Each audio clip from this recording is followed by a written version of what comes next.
Paul's epistle to the Romans was written to explain to Jews in Rome what had happened to Israel nationally in God's dispensational plan, that is, the matter concerning Israel's fall from grace, Romans 11:12. To a believing remnant. Paul desired the believing remnant in Rome, Romans 11:5 be established in his gospel, Romans 1:11, for God's mercy was being extended to them through that gospel, to which they were called by Jesus Christ, Romans 1:6.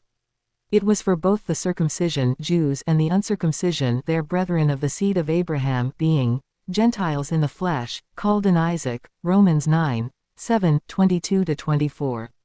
It required the Jews' acceptance of their Gentile brethren, for now God's salvation was being sent by Paul to all men.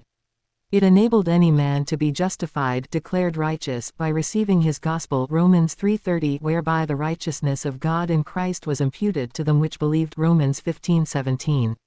Most Jews were offended that Paul's gospel caused their uncircumcised brethren of the seed of Abraham to be made co-heirs with them, Romans 4 verse 11 and 16, Romans 2 verses 1-2, 17-25, 28-29.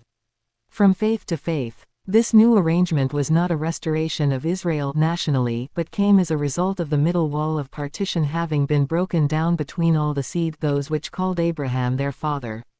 Each one of Abraham's seed was expected to move forward, from faith, in what they had been taught by Jesus, Romans 15 verse 8, to faith, in what Paul was now preaching, Romans 15 verses 15-20. A gospel by which all men could be saved. The revelation of the mystery caused the salvation of God to be extended to all men reconciled to God through the faith of Christ.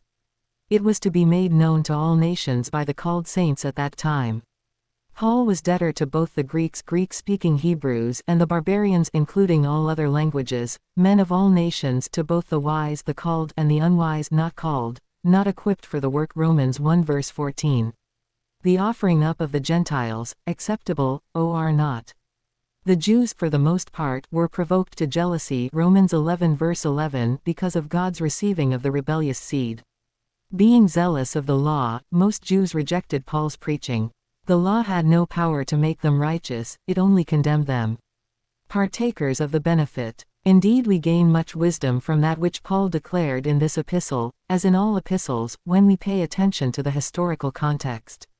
We Gentiles of other ethnicities have been made partakers of the benefit by the grace of God. Emphasizing the historical and the carnal aspects of Paul's epistle to the called people of God at Rome. We Gentiles of the nations are also made partakers of all the spiritual benefits of being circumcised in our hearts, crucified in our flesh, and baptized into Christ's death, burial, and likeness of his resurrection, through our commonality of faith in Paul's gospel of Christ. It's all God's work through Christ. We simply believe to be saved through faith.